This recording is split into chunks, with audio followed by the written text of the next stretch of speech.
तो दोस्तों, संविदा कर्मियों के लिए बहुत बड़ी गुड न्यूज़ निकल के आ रही है। दोस्तों, अब इन लोगों के लिए एक नई पॉलिसी बनेगी जिसमें इनको बहुत ही फ़ायदा मिलेगा और इनको परमानेंट से लेकर क्या क्या सुविधाएं मिलेंगी, ये आप लोगों को इस वीडियो के माध्यम से बताऊंगा। दोस्तों, ये नई पॉलिसी गठित हो गई है। देखिए कब से ये लागू होगी। दिया है कि भारत में लाखों लोग आउटसोर्सिंग के माध्यम से काम करते हैं। ये कर्मचारी अक्सर कम वेतन, कम सुविधाओं और नौकरी की असुरक्षा का सामना करते हैं। लेकिन अब उनके लिए बड़ी खुशखबरी आई है कि सरकार ने आउटसोर्स कर्मियों के लिए एक नई पॉलिसी की घोषणा की है। मतलब उनकी नौकरी की सुविधाएं और सुरक्षा को देखते हुए सरकार ने एक नई पॉलिसी की क्या की है, घोषणा की है, जिसके तहत उन्हें सीधे विभाग से सैलरी मिलेगी। पहले बिचौलिए खा जाते थे, लेकिन अब जो है उनको सैलरी किससे मिलेगी, सीधे विभाग से सैलरी मिलेगी। यह नई पॉलिसी न केवल आउटसोर्स कर्मियों के जीवन में सुधार लाएगी, बल्कि देश की अर्थव्यवस्था को भी मजबूत करेगी। इससे लाखों परिवारों की आर्थिक सुरक्षा मिलेगी और उनका जीवन स्तर सुधरेगा। नई पॉलिसी के बारे में विस्तार से जानने समझें और आउटसोर्स कर्मियों के लिए इतना महत्वपूर्ण है कि मतलब आप लोग लास्ट तक देखिएगा, आपको समझ में आएगा कि अब उन्हें क्या क्या फ़ायदा मिलने वाला है। दोस्तों, आउटसोर्स तो आप लोग जानते होंगे जो क्या होता है, संविदा कर्मी होते हैं। अब देखते हैं इनकी वर्तमान स्थिति क्या है। वर्तमान में आउटसोर्सेस कर्मियों की कई चुनौतियों को सामना करना पड़ता है। नंबर एक है कम वेतन। अक्सर नियमित कर्मचारियों की तुलना में इनको क्या है, कम वेतन मिलता है। लेकिन इनको नियमित कर्मचारियों के से ज़्यादा कार्य करना पड़ता है, लेकिन वेतन उनकी तुलना में ना के बराबर मिलता है। अब अगला है कोई गारंटी रोजगार सुरक्षा नहीं। मतलब इनकी नौकरी की कोई गारंटी नहीं है। समिति लाभ, स्वास्थ्य बीमा, पेंशन जैसे लाभ अवसर नहीं मिलते हैं। मतलब इन लोगों को ना तो स्वास्थ्य बीमा ना तो पेंशन, कोई भी प्रकार का लाभ नहीं मिलता है। कम मान्यता, कई बार उनके योगदान को पूरी तरह से स्वीकार नहीं किया जाता है।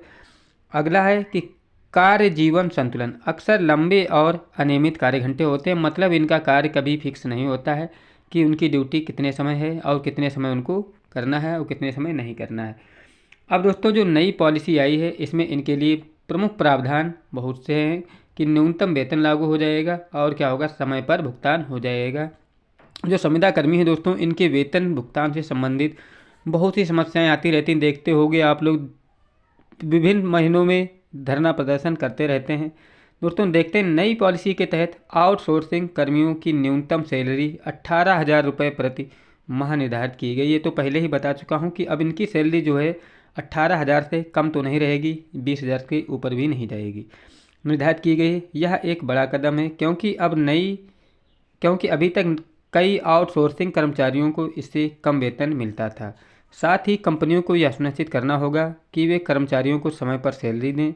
वेतन की भुगतान हर महीने की 7 तारीख वेतन का भुगतान जो है हर महीने की 7 तारीख को सुनिश्चित किया जाएगा। अगर कोई कंपनी सैलरी देने में देरी करती है तो उस पर क्या होगा, जुर्माना भी लगाया जाएगा। अब देखते हैं कि वार्षिक वेतन और वृद्धि और अतिरिक्त भत्ते। क्या है, वार्षिक वेतन वृद्धि। मतलब जो है नई पॉलिसी में वेतन वृद्धि की प्रावधान है। इस प्रत्येक वर्ष कर्मचारियों के वेतन में न्यूनतम 5 वर्ष की वृद्धि की जाएगी। और दोस्तों क्या है, काम के घंटों में सुधार।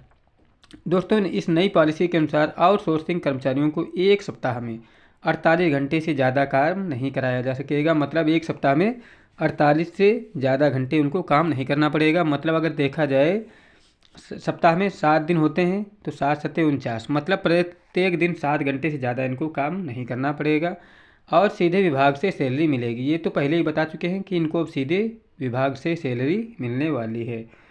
अब देखते हैं इनको सामाजिक सुरक्षा लाभ।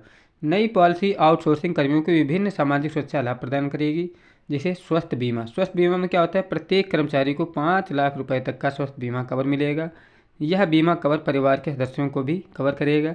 इससे कर्मचारियों को बड़ी बीमारियों या दुर्घटनाओं के खर्च से क्या मिलेगी, राहत मिलेगी। अब दोस्तों, कर्मचारियों का मूल वेतन का 8% पेंशन योजना में जमा किया जाएगा। इससे कर्मचारियों की सेवानिवृत्ति के बाद उनको आर्थिक सुरक्षा मिलेगी। मतलब जो इनको मूल वेतन है उसमें से 8% जो है पेंशन योजना में जमा किया जाएगा।